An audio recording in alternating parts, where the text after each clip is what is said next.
The sun rose over the mist-shrouded hills of Etruria on the morning of June 21st, 217 BC. 15,000 Roman soldiers marched through the narrow valley beside Lake Trasimene, their armor glinting in the early light, their confidence unshaken despite recent defeats. They had no idea they were walking into the most brilliantly executed ambush in military history. Within hours, the lake would run red with Roman blood, and the survivors would speak of that day in whispers for generations. This is the story of how Hannibal Barca turned Rome's greatest army into a death trap, and how one morning of tactical genius nearly brought the Republic to its knees. To understand the catastrophe at Lake Trasimene, we must first understand the man who orchestrated it. Hannibal Barca was not just a general. He was a living weapon forged by hatred, shaped by loss, and sharpened by genius.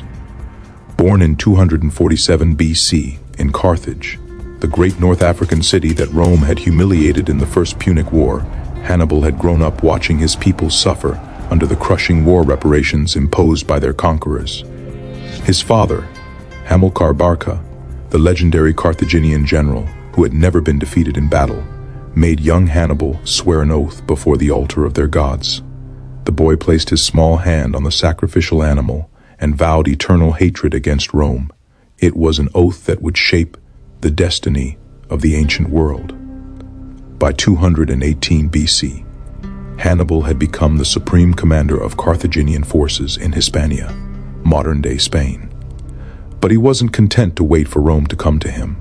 In one of the most audacious military campaigns ever conceived, he gathered an army of nearly 40,000 infantry, 8,000 cavalry, and 37 war elephants and began an impossible march.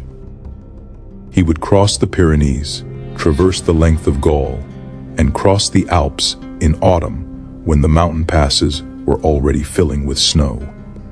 Military experts throughout the Mediterranean declared it madness. The Romans laughed at the very idea. Hannibal did it anyway. The crossing of the Alps remains one of history's most legendary feats. For 15 days, Hannibal's army climbed through narrow passes where a single misstep meant death on the rocks below. Avalanches buried entire units alive. The cold killed hundreds every night. Local tribes attacked the column at its most vulnerable points.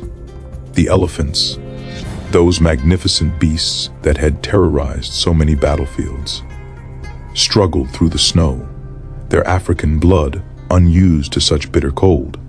When Hannibal finally descended into the Po Valley of northern Italy in late 218 BC, he had lost nearly half his army, but he had achieved the impossible, and now he stood on Roman soil with an army Rome never expected to face. The Roman Senate was stunned. Hannibal wasn't supposed to be in Italy. Their entire strategy had been based on fighting Carthage in Spain and Africa, keeping the war far from Roman territory. Now, suddenly, the enemy was at their doorstep, and the northern Italian tribes who had been conquered by Rome were flocking to Hannibal's banner. The Senate dispatched Consul Publius Cornelius Scipio with an army to intercept the invaders at the Ticinus River. It was a disaster. Hannibal's Numidian cavalry, the finest horsemen in the ancient world, swept around the Roman flanks and routed them completely. Scipio himself was wounded and nearly killed, saved only by his teenage son, the future Scipio Africanus, who would one day defeat Hannibal at Zama. But the Ticinus was merely a cavalry skirmish. The real test came at the Trebia River in December 218 BC. The Romans, now reinforced with a second consular army under Tiberius Sempronius Longus, had grown impatient. Sempronius was ambitious, eager for glory, and convinced that Roman infantry superiority would crush the Carthaginian invaders in a pitched battle. Hannibal knew this. He knew Roman pride, Roman confidence in their military system, and Roman contempt for foreign enemies. So he gave them the battle they wanted, but not the way they expected. On a freezing December morning, Hannibal sent his Numidian cavalry to harass the Roman camp before dawn. The Romans, roused from sleep and furious at the insult, rushed out to meet them without proper breakfast or preparation. The Numidians fell back, drawing the Romans across the icy Trebia River. Cold, wet, and hungry, the Roman legionaries formed up on the far bank and saw Hannibal's army waiting for them. They charged. For a while it seemed the Roman center might break through the Carthaginian lines. The legionaries were fighting with their usual ferocious discipline, pushing forward despite the cold that numbed their limbs. But Hannibal's brother Mago was waiting with 2,000 picked men hidden in the brush along the riverbank. At the crucial moment, Mago's force erupted from concealment and struck the Roman rear. Simultaneously, Hannibal's cavalry crushed both Roman flanks. The Roman army disintegrated. Only 10,000 men managed to cut their way out through the Carthaginian center and escape to the city of Placentia. The rest were slaughtered or captured. 20,000 dead, and winter had only just begun. Rome was in shock, but not yet in panic. They had lost battles before. The Senate appointed new consuls for the year 217 BC, Gnaeus Servilius Geminus and Gaius Flaminius Nepos. Flaminius was a proud man from a proud family, a populist politician who had built his career on military success and contempt for the old aristocratic families who dominated the Senate. He had conquered Cisalpine Gaul, extended Roman territory to the Alps, and saw himself as Rome's savior against the Carthaginian menace. His confidence was absolute. His understanding of his enemy was fatally limited. Hannibal spent the winter months consolidating his position, recruiting more Gauls to his cause, and studying his enemies. Ancient sources tell us he had a network of spies throughout Italy, feeding him information about Roman movements, politics, and personalities.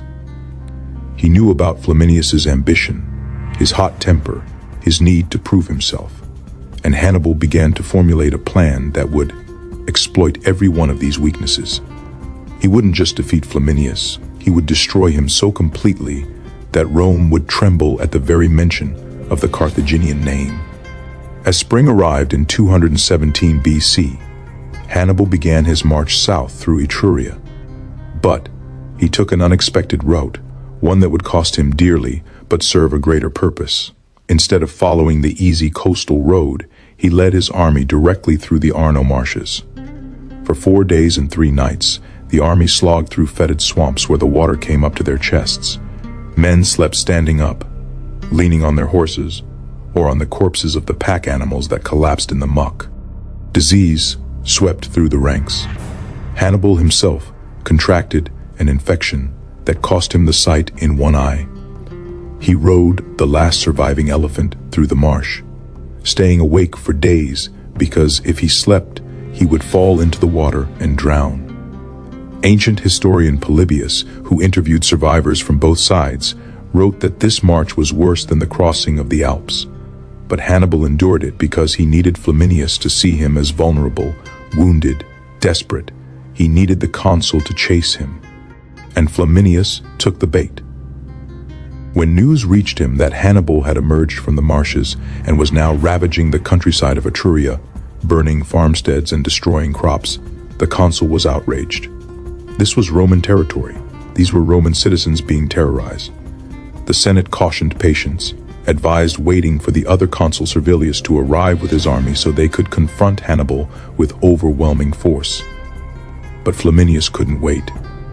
Every day he delayed, more estates burned, more refugees fled south with tales of Carthaginian cruelty.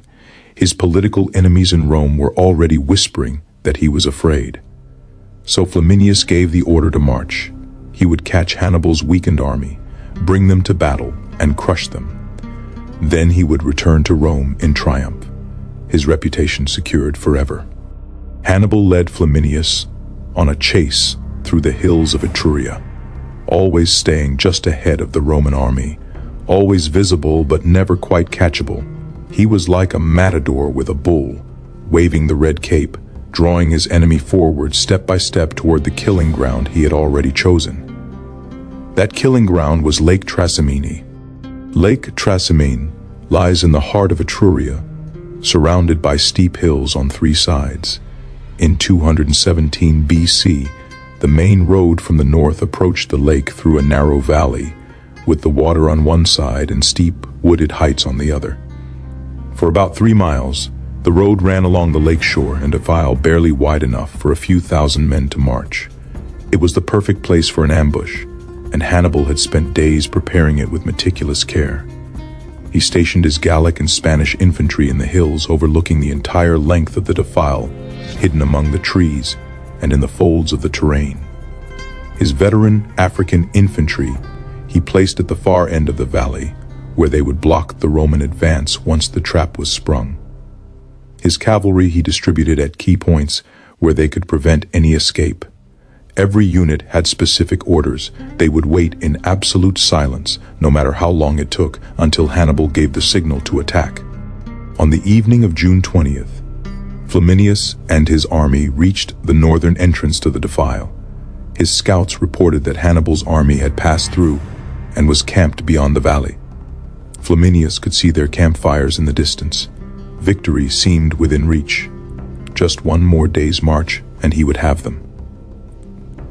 His officers suggested making camp for the night, but Flaminius was impatient. He wanted to camp closer to the enemy, to be ready to attack at first light. So the Roman army marched partway into the valley and made camp along the lakeshore. They could hear the water lapping against the stones. Above them in the darkness, thousands of Carthaginian soldiers waited in perfect silence.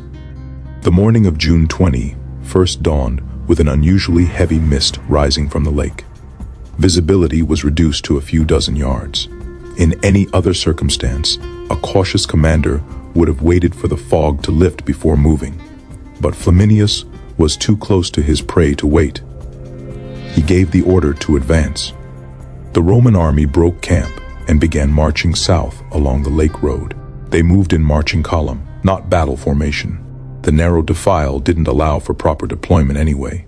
The consul assumed they would have time to form up once they reached the more open ground where Hannibal's camp supposedly waited. It was a fatal assumption.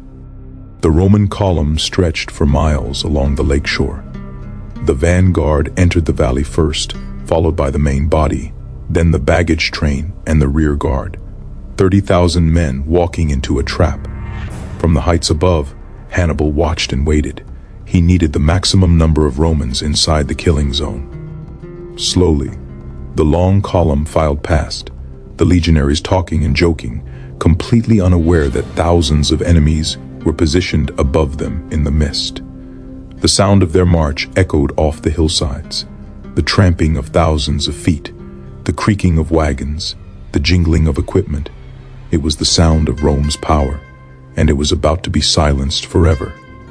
When the Roman vanguard encountered Hannibal's African infantry blocking the far end of the valley, they assumed it was just the enemy rear guard. They began forming up for battle, calling back for reinforcements. The Roman center hurried forward to support them, and that's when Hannibal gave the signal. From the hills on both sides of the road, the Carthaginian army erupted from concealment with a roar that must have been heard for miles. Thousands of Gauls and Spaniards came charging down the slopes, screaming their war cries, while Hannibal's cavalry sealed off both ends of the valley. The Romans were caught in marching order, unable to form their usual battle lines, separated from each other by the terrain and the fog. They couldn't see what was happening more than a few yards away. They couldn't receive orders. They couldn't coordinate a defense. All they could do was fight and die. The slaughter was methodical and complete. The Carthaginians had every advantage. They attacked downhill, they knew the terrain, they had surprise on their side, and they fought an enemy who couldn't organize any coherent resistance. Individual Roman units tried to form defensive circles, but they were quickly surrounded and overwhelmed. Some legionaries tried to break through to the lakeshore, thinking they might escape by swimming. They drowned in the water, dragged down by their armor, or were speared from the shore by Carthaginian light infantry. Others tried to fight their way back up the valley toward the north, but Hannibal's cavalry cut them down. The fog that had hidden the Carthaginians now worked against the Romans, turning the battle into a nightmare of confusion where death came from every direction and there was no escape.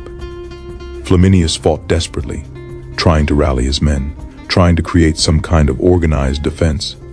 Ancient sources tell us he fought bravely at the end, surrounded by his personal guard, selling his life dearly. A Gallic warrior named Ducarius, whose family lands had been confiscated by Flaminius during his campaigns in Cisalpine Gaul, recognized the consul and charged through the Roman lines to kill him personally. Flaminius died fighting, his blood mixing with that of his soldiers on the muddy ground by the lake.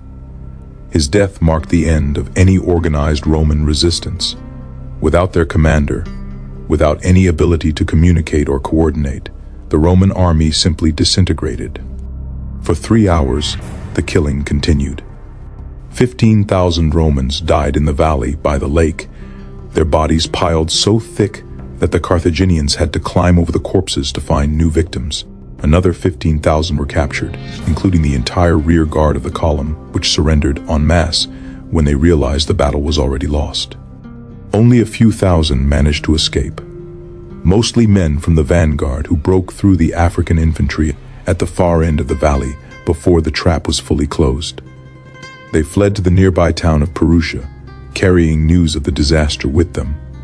The Carthaginian army had lost only about 1,500 men, most of them Gauls killed in the initial charge down the hillside. It was one of the most lopsided victories in military history, and it sent shockwaves throughout the ancient world. When news of the disaster reached Rome, the city erupted in panic. The praetor Marcus Pomponius, standing before the assembled citizens in the forum, didn't try to soften the blow. His words, recorded by the historian Livy, were brutally direct. "We have been defeated in a great battle." The crowd stood in stunned silence as the full implications sank in. 2 consular armies destroyed in less than 6 months, 45,000 Roman soldiers dead or captured. The road to Rome itself was now open to Hannibal. There were no more armies between the Carthaginian invaders and the city. Women wept in the streets. Families searched desperately for news of their sons, husbands, fathers. The Senate declared a state of emergency and appointed Quintus Fabius Maximus as dictator, giving him absolute power to save the Republic. But the disaster wasn't over. Consul Servilius, who had been marching to join Flaminius, sent his cavalry ahead under the command of Gaius Centenius with 4,000 horsemen. They were supposed to scout the area around Lake Trasimene and link up with Flaminius's army. Instead, they rode straight into Hannibal's forces, who were still finishing their cleanup of the battlefield. The entire cavalry force was destroyed or captured.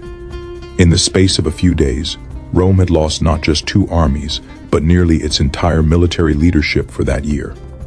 Hannibal treated the Roman prisoners with calculated cruelty and cunning. The Romans themselves he kept in chains, cramming them into makeshift prison camps where many would die of disease and starvation. But the Italian allies who had fought alongside the legions, he released without ransom. He gave them food and weapons and sent them home with a message: Rome was the enemy, not Carthage. Hannibal claimed he had come to Italy not to conquer the peninsula, but to liberate it from Roman oppression. It was a propaganda masterpiece, and it worked. Cities throughout southern Italy began to consider whether their allegiance to Rome was worth maintaining when Hannibal seemed invincible in the field. The question that haunted Rome then, and that historians have debated ever since, is why didn't Hannibal march on Rome itself? His army was intact, victorious, and confident. Rome's defenses were minimal, its people terrified. Maharbal, Hannibal's cavalry commander, supposedly said to him, "In 5 days you will dine as victor in the capital. Give me the cavalry. I'll go ahead with the infantry behind me. The Romans will know you're coming before they know you've started." Hannibal refused, and Maharbal's bitter response has echoed through history. "You know how to win a victory, Hannibal, but not how to use one." But was this criticism fair? Hannibal understood something that his officers and later critics did not. Rome was not just a city. It was a system, a confederation of allied states bound together by treaties, fear, and shared interest. You couldn't defeat Rome by capturing one city, no matter how important that city was. You had to break the alliance system, peel away Rome's allies, isolate the Republic until it stood alone and friendless. That's what Hannibal had been trying to do all along. Every battle was a demonstration to Rome's allies that the Republic couldn't protect them. Every victory was an invitation to switch sides. That's why he released the Italian prisoners. That's why he marched through Italy, devastating Roman territory, but offering favorable terms to any city that defected to Carthage. Moreover, besieging Rome itself would have been suicidal. The city was protected by the Servian walls, ancient fortifications that were still formidable. Hannibal had no siege equipment capable of breaching them. He had no supply line back to Carthage. His army, though victorious, was still deep in enemy territory, surrounded by hostile populations. If he committed to a siege that failed, if Rome's remaining allies rallied to defend the city, his entire army could be trapped and destroyed. The memory of what happened to his father's army in Sicily during the First Punic War was still fresh.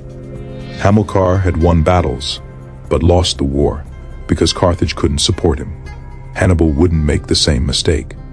So instead of marching on Rome, he marched south toward Campania, the richest region of Italy, hoping that the wealthy cities there would see which way the wind was blowing and abandon Rome before it was too late. Lake Trasimene changed the entire nature of the war. Before the battle, Rome had believed it could defeat Hannibal through superior numbers and the traditional virtues of Roman military discipline. After the battle, that confidence was shattered. Fabius Maximus, the new dictator, understood that Rome couldn't beat Hannibal in open battle, so he wouldn't give him one. He adopted a strategy of delay and attrition that earned him the nickname Cunctator, the delayer. Roman armies would shadow Hannibal's movements, but refuse to engage. They would harass his foragers, cut off his supplies, deny him the decisive battle he needed to win the war. It was a brilliant strategy, but it was also deeply unpopular with the Roman people who saw it as cowardice. The tactical lessons of Lake Trasimene were studied by military commanders for centuries afterward. Hannibal had demonstrated the perfect execution of an ambush at operational scale. He had used terrain masterfully, positioning his forces to maximize their advantages and neutralize Roman strengths. He had used psychology, understanding that Flaminius's pride and ambition would make him predictable. He had used weather, timing his attack for when the fog would disorient the Romans and prevent them from organizing a defense. Most importantly, he had shown that no army is invincible when it's caught in the wrong place at the wrong time by an enemy who understands how to exploit every weakness. But Trasimene also reveals the fundamental limitation of tactical genius without strategic resources. Hannibal could win every battle and still lose the war if he couldn't convert military victories into political gains.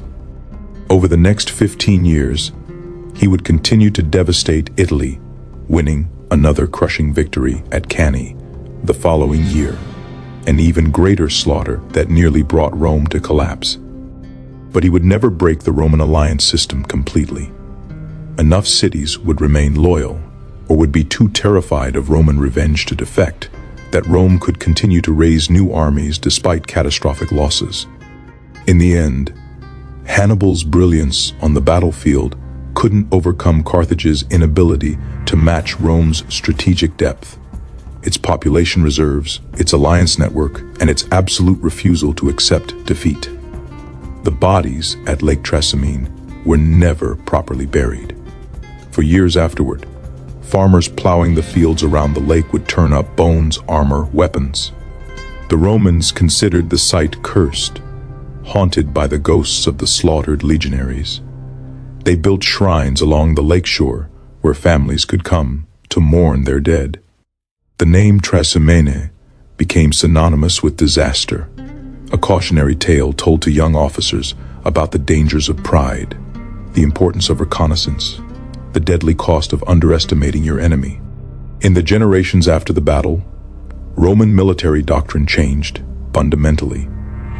Never again would a Roman army march through hostile territory in marching column without proper advance scouting.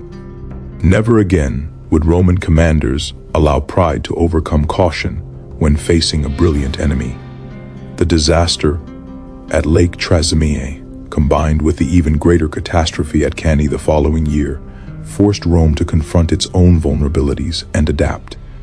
The lessons learned from Hannibal's victories would eventually be turned against Carthage itself when Scipio Africanus, who had watched his father nearly die at Ticinus, carried the war to Africa and defeated Hannibal at Zama using Carthaginian tactics against Carthaginian armies. But in June 217 BC, all of that lay in an uncertain future. On that misty morning by Lake Trasimene, 15,000 Roman soldiers marched into a valley and never came out. Their deaths were not meaningless. They bought Rome time for the Republic to recognize the unprecedented threat it faced, time to find leaders capable of adapting to a new kind of warfare, time to mobilize the resources that would eventually grind down Carthage through sheer attrition. The men who died at Trasimene couldn't know it, but their sacrifice was part of the process that transformed Rome from a regional Italian power into the dominant force of the ancient Mediterranean. Sometimes in history, the most important victories are the ones you survive to learn from. Hannibal Barca would spend 13 more years in Italy after Trasimene, never defeated in a major battle on Italian soil, constantly outnumbered but never outfought. He would become the nightmare that Roman mothers invoked to frighten their children into obedience. Hannibal ad portas, Hannibal at the gates, a phrase that sent shivers of terror through Rome for a generation. But he would never achieve his ultimate goal of destroying the Roman Republic. In 203 BC, he was finally recalled to Carthage to defend the homeland against Scipio's invasion. At Zama in 202 BC, he met defeat for the first time, and Carthage sued for peace on terms so harsh they destroyed its power forever.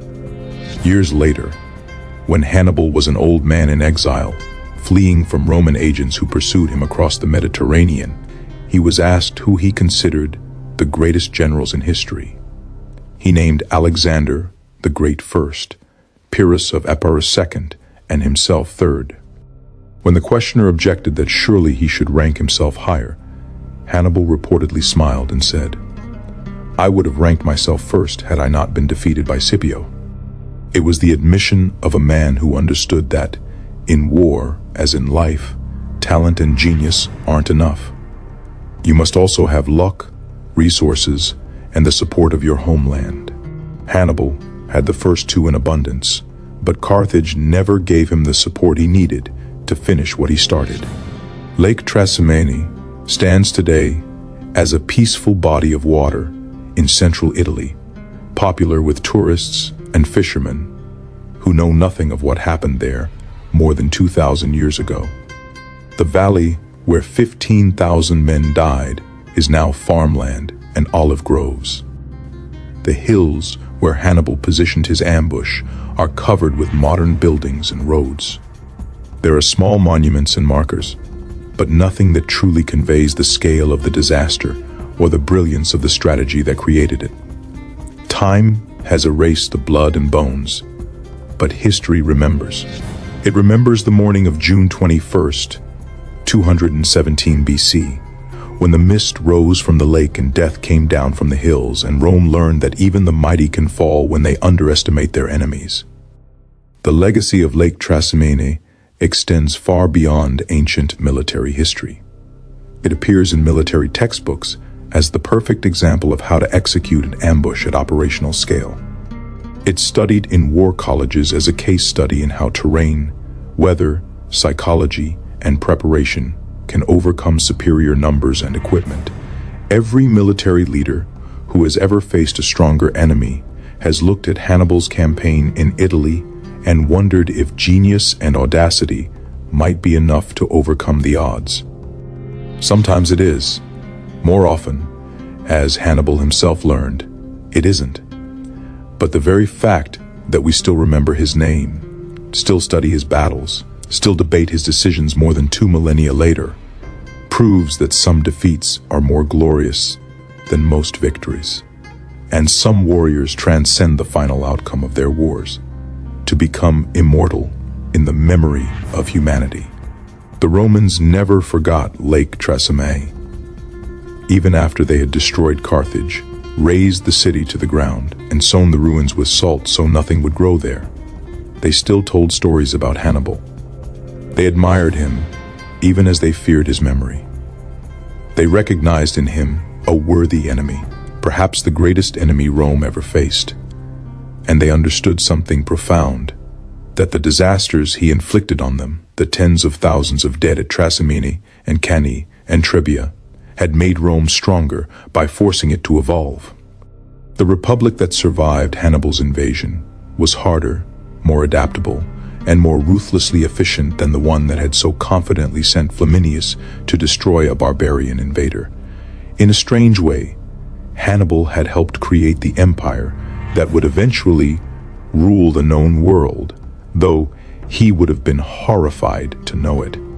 So when you think of Lake Trasimene, think not just of the slaughter, but of what it represents about human nature, about war, about the relationship between tactical brilliance and strategic reality. Think about Hannibal, sitting on his elephant in the pre-dawn darkness, watching the Roman army march into his trap, and knowing that in a few hours he would achieve one of the greatest victories in military history. Think about Flaminius, brave and proud and doomed, trying desperately to save his men as everything collapsed around him. Think about the 15,000 soldiers who woke that morning expecting another day's march and found themselves in hell.